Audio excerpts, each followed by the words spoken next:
ये मुल्क 150 अरब पॉपुलेशन के करीब पहुंच रहा है।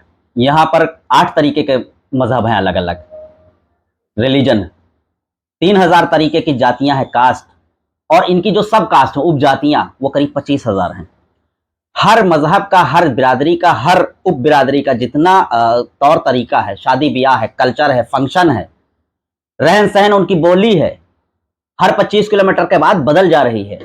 उनका हर तरीका बदल जा रहा है। उनकी शादियों का तरीका अलग है, उनके कस्टम अलग हैं, उनकी हर चीज को अलग तरीके से है। आप ये चाहते हैं कि हम केरल के में रहने वाला एक इंसान का और कश्मीर में रहने वाले एक इंसान को एक ही कानून के तहत हम ट्रीट करेंगे, तो ये पॉसिबल नहीं है। अलग अलग स्टेट में अलग अलग लोगों की अलग अलग सोच, अलग अलग फंक्शन है, अलग अलग उनके कस्टम्स हैं, उनका तरीका है, उनके शादी का तरीका अलग है। कश्मीर में अलग है, बंगाल में अलग है, उत्तर प्रदेश में अलग है, हर तरीके से अलग अलग, और उसमें बिरादरी का अलग है। अगर यही होता तो संविधान में जिन लोगों का भरोसा है पूरे हिंदुस्तान में, उन सबको बल्कि खुल करके इसका मुखालफत करनी चाहिए।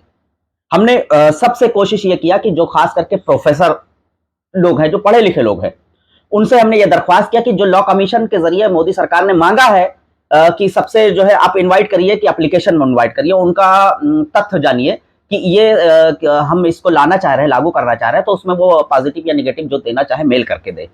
तो बहुत सारे प्रोफेसर लोग भी इस चीज को लेकर के, बहुत इंटेलेक्चुअल लोग भी भेज रहे हैं कि क्यों ये खराब है, क्यों गलत है।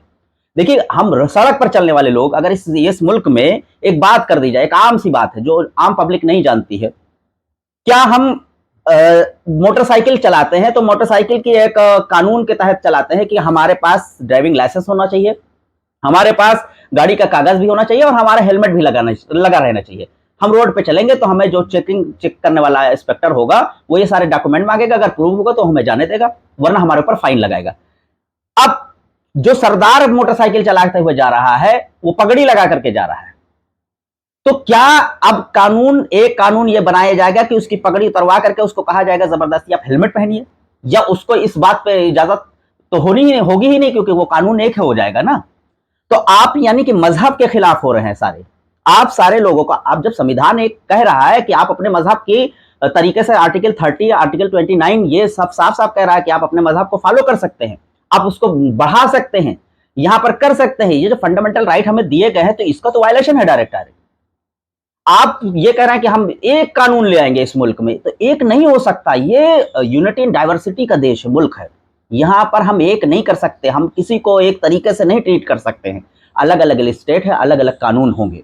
मोदी सरकार को इस बात को सोचना चाहिए। अगर हाँ ठीक है, उनके लिए जो वो शुरू से लेकर आए, क्या 370 का कानून ला करके कश्मीर में उन्होंने बहुत शांति बहाल कर दी है, ये कहने को है। क्या कश्मीर में जो है वापस जिन लोगों के नाम पे उन्होंने वोट अब तक के हिंदुस्तान में ले रहे थे, कश्मीरी पंडितों के नाम पे, कि उनको पलायन करना पड़ा, उनको घर छोड़ना पड़ा, क्या उनको 370 के बाद वहां ले जाकर के बसा दिया? नहीं बसाया, क्योंकि वो चाहते ही नहीं कि वो बसे कश्मीरी पंडित, क्योंकि वो सिर्फ उनका मकसद था कि हम देखो 370 के लिए आ रहे हैं, हम बाबरी मस्जिद गिराया था तो हम राम मंदिर बनाने के लिए आए हैं, सरकार बनाए, हम यूनिफॉर्म सिविल कोड ला करके हम मुसलमानों को यहां से निकालने की कोशिश करेंगे, हम सीएनआरसी ला करके जो इन्होंने नौटंकी शुरू की कि हम नहीं, हम मुसलमानों के लिए नहीं ला रहे सीएनआरसी, जबकि वो पूरा खिलाफ मुसलमानों के खिलाफ था। बल्कि इन्होंने ये बताया कि हम हिंदुओं को ला रहे हैं जो बाहर रह रहे हैं, अफगानिस्तान, बांग्लादेश और पाकिस्तान में, उनको ला करके बसाएंगे। अरे राजस्थान में बहुत सारे लोग बाहर रह रहे हैं, टेंट में रह रहे हैं, जो हिंदू आए हुए शरणार्थी, उनको मारा जा रहा है रोज, उनको बसाया नहीं जा रहा, वो टेंट में रह रहे हैं, उनको क्यों नहीं घर दे रही मोदी सरकार?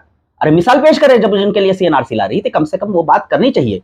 आप यहाँ पर जो है ला करके डिटेंशन कायम में उनको रख रहे हैं, तो ये भी जो है आप कौन सा कानून बना करके रखा था? क्या देखिए, मुसलमानों का ठेका नहीं, मुसलमान हर चीज सच के साथ है।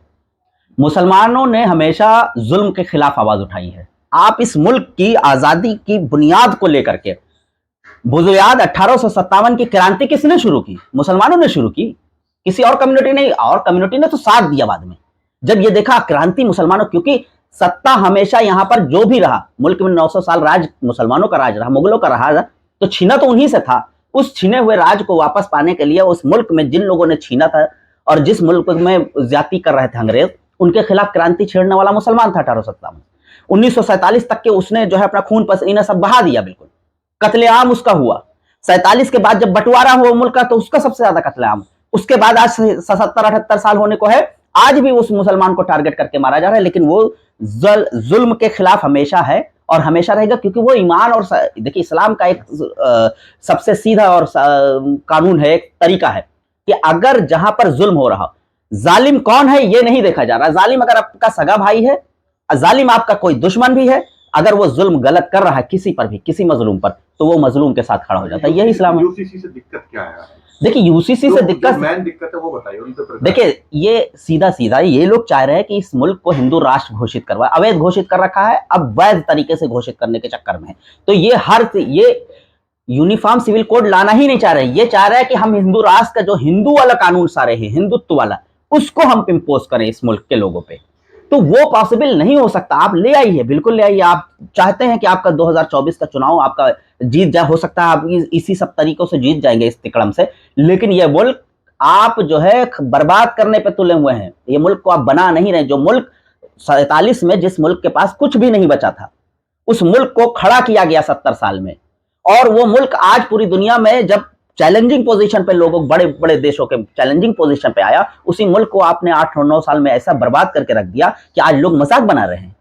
आप छोटी छोटी सी ऐसी फिल्में बना रहे हैं कि आप जो है यहाँ पर लोगों की भावनाओं को आहत करने के लिए एक छोटे छोटे से मुल्क, जो पड़ोसी मुल्क थे, आपके जो दुश्मन थे, जो हम बिल्कुल ऐसा लगता था साये की तरह है, वो लोग आपको जो है टारगेट कर रहे हैं, वो आपको बाकायदा चैलेंज कर रहे हैं। उनके यहाँ फिल्में बैन की जा रही हैं, उनके यहाँ चीजें बैन की जा रही हैं, उनके यहाँ लोगों का जो है वीजा नहीं दिया जा रहा, उनके यहाँ आपकी दुश्मनी हो रही है। आपका बचा कौन इस दुनिया में? सिर्फ आपकी इन्हीं नफरत की वजह से। नफरत बहुत दिन नहीं रहती है, नफरत किसी की भी नहीं। इस दुनिया में नफरत कभी बहुत लंबा नहीं चला है। नफरत की जो उम्र है वो बहुत छोटी होती है।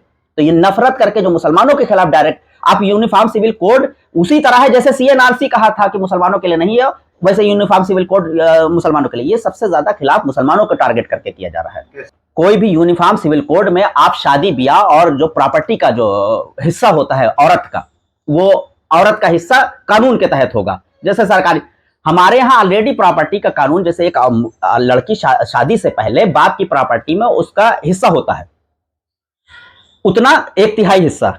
शादी के बाद उसका हस्बैंड में, उसका जो है हस्बैंड की प्रॉपर्टी में उसका 1/3 हिस्सा होता है। क्या भारत सरकार अभी दे रही है, या भारत सरकार यूनिफॉर्म सिविल कोड लाने के बाद दे देगी? या कोई भी मजहब में मुसलमान औरत को जितना हिस्सा प्रॉपर्टी में दिया गया है एक औरत का, शादीशुदा औरत का, उससे और किसी मजहब में नहीं है।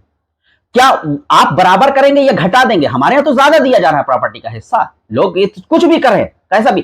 तलाक का जो कॉन्सेप्ट है हमारे यहाँ, तलाक कई तरीके से, तलाक अलग, बिदात और सलासा, और तलाक कई किस्म के अलग अलग हैं।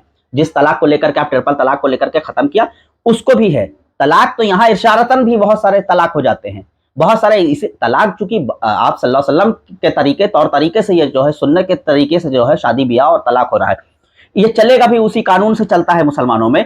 तो कहा गया तलाक दुनिया के सबसे बुरी चीजों में से एक बुरी चीज ये है कि जिस बीवी को आप चुने हैं, आप अपनी जो है तरीके से अपने जिंदगी में शामिल किया, अगर उसको आप तलाक नहीं दे सकते, अगर आप तलाक दे रहे हैं तो फिर आप जो है मतलब दुनिया का सबसे बुरा काम कर रहे हैं। लेकिन हाँ, उसके साथ ये भी कहा गया है कि अगर आपकी दोनों की पटरियां नहीं खा रही हैं, तो ये जो कॉन्ट्रैक्ट मैरिज है, इसको आप अलग हो सकते हैं। आप और जो है ज्यादती जुल्म के शिकार हो दोनों लोग, तो इससे अच्छा आप सेपरेशन हो जाइए। क्या भारत सरकार ये ला करके कि 7 जन्म वाला लेकर के आएगी, तलाक खत्म करवा देगी? या तलाक लाएगी तो क्या कोर्ट के जरिए वो जो जिस तरह वो हो रहा है कि एक आदमी जिसके ऊपर वो जेल के अंदर है, और उसके ऊपर ये भी आयत कर दिया गया कि वो मर्द को, कि वो बाहर रह रही उस औरत को अगर तलाक दिया है तो वो जेल पहले जाएगा, और उसके बाद वो कंपेंसेशन के तौर पे 20,000 50,000 रुपए जो कोर्ट आयत करेगी, वो कैसे देगा? वो महीनवारी। तो ये जो दे रहे हैं आप यूनिफॉर्म सिविल कोड के तहत, ये पॉसिबल नहीं है इस मुल्क के अंदर। और ये एक जगह हो सकता है, लेकिन और स्टेट्स में कैसे आप पॉसिबल कर देंगे? तो ये मैं ये चाहता हूं भारत सरकार से, बल्कि आम लोगों से मैं ये अपील करना चाहता हूं इस आपके जरिए, कि इस पर जो लोग संविधान को मानते हैं, जो संविधान सबको इजाजत देता है अपने तरीके से रहने की आजादी देता है, उसी तरीके से इस मुल्क को चलने देना चाहिए। इसमें कोई और चीज की जरूरत नहीं है। और इसमें अगर कोई अपोज नहीं कर रहा है तो ये उसकी मजबूरी हो सकती है, लेकिन आइंदा आने वाले वक्त के लिए नुकसानदेह होगा इस मुल्क के लिए।